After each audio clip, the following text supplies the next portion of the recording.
ఈరోజు ఉదయం 11:30 గంటలకు లలితానగర్లో బ్రోత్లింగ్ జరుగుతుంది అని చెప్పి సమాచారం వస్తే రేడ్ కోసం ఆర్డర్స్ తీసుకొని ఏఎస్పీ మేడం దగ్గర రేడ్ చేసి పట్టుకోవడం జరిగింది. ఈడ ఒక ఆర్గనైజర్ లేడీను ఒక విక్టిమ్ ఉమెన్ దొరికినారు.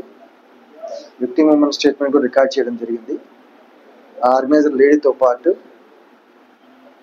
ఇంకా ఇద్దరు కేసులో ఉన్నారు. ఒకటి పేరు అక్బర్ అలియాస్ మున్నా, ఇంకోటి రమేష్ అని ఉన్నాడు.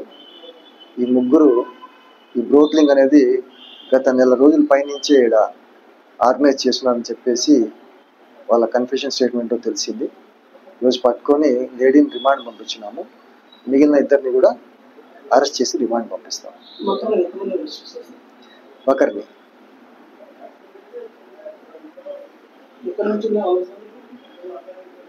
విక్టిమ్ వచ్చేసి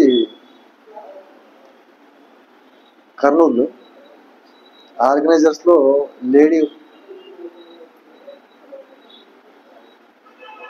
కర్నూలు, ఇంకో ముద్దాయిది కడప, ఇంకో తండ్రి నంద్యాల.